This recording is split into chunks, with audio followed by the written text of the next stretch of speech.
নমস্কার, অনেকদিন পর একটা ভিডিও করছি আয়ুষ দ্য ফিল্মি বুকওয়ার্মে। আমি Ayushman and welcome to my channel. আজকে যে বইটা রিভিউ আমি করতে চলেছি সেটা আমি ডাইরেক্ট আমার বইয়ের তাক থেকে নিয়ে আপনাদের সঙ্গে শেয়ার করছি। সে বইটা হলো শোনিত সোপান। এই বইটা লিখেছেন অনুষ্টুপ শেঠ এবং প্রকাশ করেছে বসাক বুক স্টোর। এবং এটা আমি কলকাতা বইমেলায় কিনেছিলাম এবং আমাকে লেখিকা সেটা সই করে ব্যক্তিগতভাবে সই করে দিয়েছেন। এর প্রিন্টেড প্রাইস হচ্ছে 300 টাকা। আমি এটা বলতে চাই না যে এটা ঠিক কোন জনরে পড়ে, কারণ এটা যে জনার ফলো করেছে বা ফলো করার চেষ্টা করেছে সেটা খুবই অভিনব। আমরা সাধারণত দেখি যে যেগুলো ভয়ের গল্প থাকে, ভূতের গল্প থেকে বা অলৌকিক গল্প থাকে, সেটা নিয়ে অনেক সময় একটা সমালোচনা দেখতে পাওয়া যায় বা পড়তে পাওয়া যায়। সেটা হচ্ছে যে এই ধরনের বইয়ে মানে সমাজ সম্পর্কে বা সামাজিক অবস্থান সম্পর্কে বা একটি পরিবারের ভেতরকার সম্পর্কে, টানাপোড়েন সম্পর্কে অনেক সময় কিছুই বলা থাকে না।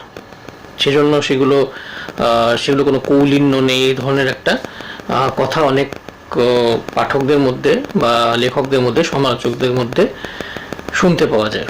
কিন্তু সেদিক দিয়ে কিন্তু এই বইটা একটা স্বাতন্ত্র্য দাবি করে। এই বইটার গল্পটা যদি আমি একটু করে বলি তাহলে আপনি হয়তো বুঝতে পারবেন। গল্পটা একটা অপদেবতাকে নিয়ে।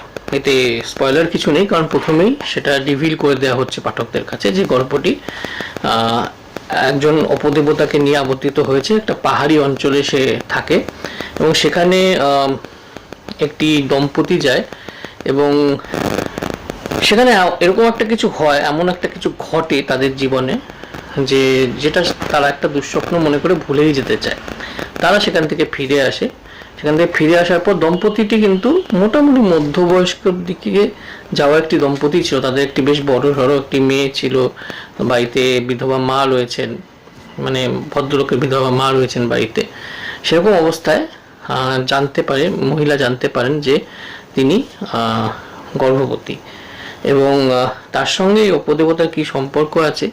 এবং ছেলেটি জন্মানোর পর ছেলেটি কি কি দেখে তার জীবনে এবং ছেলেটির সঙ্গে কি কি ঘটে এবং ছেলেটি কিভাবে সেগুলোর সঙ্গে মোকাবিলা করে শেষ পর্যন্ত একজন পরিপূর্ণ মানুষ হয়ে উঠতে পারে কিনা, মোটামুটি এটা নিয়ে উপন্যাসটা আবর্তিত হয়েছে। এবার এই যে আমি জিসটা দিলাম, এই যে আমি উপন্যাসটার বিষয়ে আপনাদের কিছু বললাম, এটা শুনে আপনি কিছুতেই বুঝতে পারবেন না কেন এই উপন্যাসটা একটা স্বাতন্ত্র্য দাবি করে, কেন এই উপন্যাসটা এতটা ইউনিক বলে আমি বারবার বলছি। তার জন্য আমার এই উপন্যাসে কি কি ভালো লেগেছে আর কি কি তেমন ভালো লাগেনি সেগুলো আপনাদের বলতে হবে।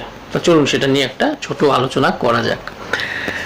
প্রথমে এই উপন্যাসের যে জিনিসটা আমার খুব ভালো লেগেছে সেটা একটুখানি আভাস আগেই আমি দিয়ে রেখেছিলাম। সেটা হচ্ছে একটি পরিবার, যে পরিবারে একজন বিধবা শাশুড়ি রয়েছেন, দম্পতি রয়েছে, তাদের একটি মেয়ে রয়েছে এবং তাদের একটি ছেলে আসতে চলেছে। সে সময় একটা পরিবারে কি কি ঘটে সেটা একটা খুব বাস্তব চিত্র বা একটা খুব নির্মম চিত্র বলতে পারেন, সেটা লেখিকা খুব সুন্দরভাবে তুলে ধরেছে। গল্পটার টোন কিন্তু অধিকাংশ সময় খুব ডার্ক, এটা আগে থেকে বলে রাখা ভালো। কিন্তু ডার্ক মানেই খুব বিভৎস বা অত্যন্ত নৃশংস কিছু বর্ণনা এখানে দেওয়া হয়েছে তা কিন্তু নয়। সেটা না করেও যে পাঠকদের শিহরিত করা যায় বা পাঠকদেরকে বুঁদ করে রাখা যায়, সেটা কিন্তু লেখিকা এই উপন্যাসের মাধ্যমে বুঝিয়ে দিয়েছেন আমাদের। তো যেটা বলছিলাম সেটা হচ্ছে যে পরিবারের ভেতরে যে সমীকরণ সম্পর্কে, যে সমীকরণ, যে ইকুয়েশনটা চলছে, সেই ইকুয়েশনটা লেখিকা চমৎকারভাবে ফুটিয়ে তুলেছেন উপন্যাসের মাধ্যমে। সাধারণত এই জনরার বা এই সাব জনরার উপন্যাসে আমরা কিন্তু সেটা খুব একটা দেখতে পাই না। এছাড়াও এই উপন্যাসে প্রেমও রয়েছে এবং প্রেমেরও যে ব্যাখ্যা রয়েছে, প্রেম যেভাবে এসছে সেটাও খুব ইউনিক এবং সেটা খুব সুন্দরভাবে লেখিকা হ্যান্ডেল করেছেন। একটু এদিক ওদিক হয়ে গেলেই কিন্তু মনে হতো যে এটার কোনো প্রয়োজন ছিল না বা মেদবহুল হয়ে যেতে পারতো উপন্যাসটা, সেটা কিন্তু একেবারেই হয়নি। এখানে যে জয়, যে মূল কেন্দ্রীয় চরিত্র, সেই চরিত্রর মধ্যে একটা অভিনবত্ব আছে। সেই চরিত্রটি ছোটবেলা থেকে খুব স্ট্রাগল করে, তার সঙ্গে অনেক কিছু হয়, সে অনেক কিছু হতে পারতো কিন্তু সে হতে পারে না, এরকম অনেক অবস্থার মধ্যে দিয়ে সে যায়। কিন্তু সেগুলোর মধ্যে দিয়ে গিয়েও সে যে খুব মানে খুব এগুলো নিয়ে ফ্রাস্ট্রেটেড হয়ে আছে বা সেগুলো নিয়ে এসছে যে যুদ্ধ করছে, সেটা মানে সংসার সংগ্রাম যাকে বলে আর কি, সেটাকে লেখিকা খুব স্বাভাবিকভাবে ফুটিয়ে তুলছে। মানে কোনো রকম কোনো অত্যুক্তি নেই, এবং জয়ের যে চরিত্রটা আছে তার মধ্যেও খুব বেশি মানে আরোপিত কোনো কিছু নেই। যেটা তার সঙ্গে হচ্ছে সেটা আর 10টা 5টা আশেপাশে আমরা যাদের দেখি সেই ছেলেদের সঙ্গেও হয়, সেটাকে খুব স্বাভাবিকভাবেই দেখানো হয়েছে। এবং এতে যে অতিলৌকিক এবং মানে নর্মাল, এই যে দুই ঘটনাক্রমের মধ্যে যে সঙ্গতিগুলো রয়েছে সেগুলো কিন্তু লেখিকা খুব সুন্দরভাবে ব্যালেন্স করতে পেরেছেন। এই ব্যালেন্স করতে পারার জন্যই উপন্যাসটি কিন্তু গতি হারায় না, উপন্যাসটি তত্তর করে নিজের ক্লাইম্যাক্সের দিকে এগিয়ে যায়। ভাই ক্লাইম্যাক্স নিয়ে যদি আসি তাহলে সেটা আমি উপন্যাসের একটু দুর্বলতা বলবো। ক্লাইম্যাক্সটা আরও একটু মানে ক্লাইম্যাক্সটা আমার কাছে যেমন বাকি উপন্যাসটা আমার কাছে খুবই আনপ্রেডিক্টেবল মনে হয়েছে। মানে পাতা উল্টাতে উল্টাতে ভাবছিলাম যে এরপরে কী হতে পারে, একটা ধারণা করছিলাম, সেই ধারণাটা লেখিকা তার লেখার মাধ্যমে ভেঙে চুরে দিচ্ছিলেন। কিন্তু ক্লাইম্যাক্সটা আমি কোথাও যেন কিছুটা হলেও উপলব্ধি করতে পেরেছিলাম বা ধারণা করতে পেরেছিলাম। যারা এই ধরনের উপন্যাস পড়েন তাদের কাছে ক্লাইম্যাক্সটা খুব সাংঘাতিক কিছু মনে হবে না, এটা আমার মনে হয়েছে। এছাড়া একটা দুটো এখানে সম্পর্ক দেখানো হয়েছে, যেমন ভাই বোনের সম্পর্ক বলতে পারেন বা শালা ভগ্নিপতি সম্পর্ক বলতে পারেন, সেগুলোকেও যেমন অন্য সম্পর্কগুলো খুব সুন্দরভাবে ন্যাচারালভাবে তুলে ধরা হয়েছে, সেগুলোকেও লেখিকা মানে আমার মনে হয় তিনি চাইলে সেগুলোকে খুব সুন্দরভাবে তুলে ধরতে পারতেন। কিন্তু সেইগুলো হয়তো আমি জানি না, হয়তো পৃষ্ঠা সংখ্যার কোনো বাধ্যবাধকতা ছিল বা সেরকম কিছু হয়ে থাকতে পারে, সম্পাদনায় হয়তো কাটা পড়েছে, সেটাও হতে পারে। সেগুলো যেমন মনে হলো যে মানে সম্পূর্ণরূপে মানে ব্লুম করতে পারলো না, প্রস্ফুটিত হতে পারলো না, সম্ভাবনা ছিল কিন্তু হলো না। তো এই দুটো জিনিসই আমার এই উপন্যাসের সব মিলিয়ে অতটা ভালো মনে হয়নি। কিন্তু বাকি জিনিসগুলো যে আছে, যে বাকি উপাদানগুলো আমি বললাম, সেগুলো সত্যি সত্যি খুব সুন্দর এবং খুব সুন্দরভাবে লিখেছেন লেখিকা।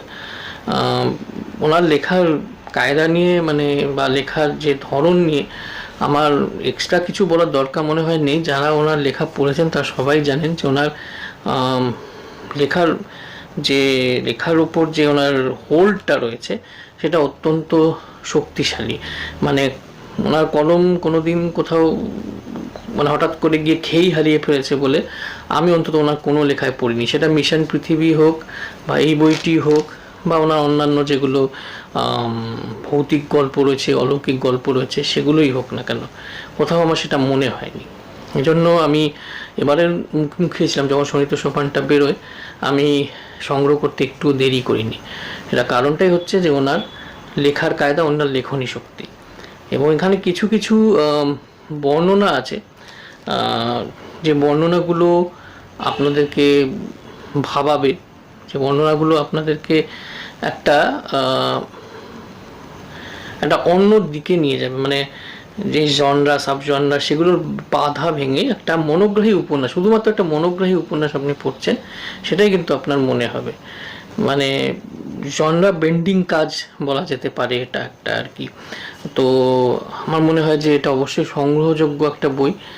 যারা একটু অন্য ধরনের লেখা পড়তে ভালোবাসেন, যারা নতুন কিছু দেখতে চান সাহিত্য জগতে, তারা এই বইটি অবশ্যই সংগ্রহ করে পড়বেন। আমার দৃঢ় বিশ্বাস আপনাদের সবার ভালো লাগবে। বইটার পৃষ্ঠা সংখ্যা আগে বলে নিই। বইটার পৃষ্ঠা সংখ্যা হচ্ছে 198 এবং দাম হচ্ছে 300 টাকা। অলঙ্করণ, প্রচ্ছদ অলঙ্করণ রয়েছে, এরকম কিছু অলঙ্করণ রয়েছে, সেগুলো বেশ সুন্দর অলঙ্করণগুলো। এবং প্রচ্ছদটা তো খুবই সুন্দর, প্রচ্ছদটা দেখলেই কিনতে ইচ্ছে করবে। একটা রহস্যময় প্রচ্ছদ, একটা ট্রেকিং করার দৃশ্য রয়েছে, একটা অপদেবতা, একজন অপদেবতা জেগে উঠছে সেটার আভাস দেওয়া রয়েছে, কৃষ্ণেন্দু মণ্ডলের করা। এবং টেকনিক্যাল দিক দিয়েও বইটা আমার খুব ভালো লেগেছে। তার মানে টেকনিক্যাল দিক বলতে ফন্টের সাইজ বেশ বড়, তাই একটু বয়স্ক মানুষের বা যাদের হাই পাওয়ার আছে তাদের পড়তে একদমই অসুবিধে হবে না, এবং কম্পোজিটিং বা বাইন্ডিংয়ের কাজও যথেষ্ট ভালো। তো এই ছিল শোনিত সোপান নিয়ে আমার সংক্ষিপ্ত আলোচনা। আমার বইটা খুবই ভালো লেগেছে, আশা করি আপনাদেরও ভালো লাগবে। আপনারা এটা সংগ্রহ করতেই পারেন, অনলাইনে এটি অ্যাভেলেবল রয়েছে, এবং কলেজ স্ট্রিটের বেশ কিছু দোকানে এটি উপলব্ধ আছে। কাজেই দেরি না করে কিনে ফেলুন শোনিত সোপান, লেখিকা অনুষ্টুপ শেঠ। আজ তাহলে এই পর্যন্তই, আবার আরেকটি বইয়ের রিভিউ নিয়ে আপনাদের সামনে হাজির হব। ভালো থাকবেন, সুস্থ থাকবেন, নমস্কার, শুভরাত্রি।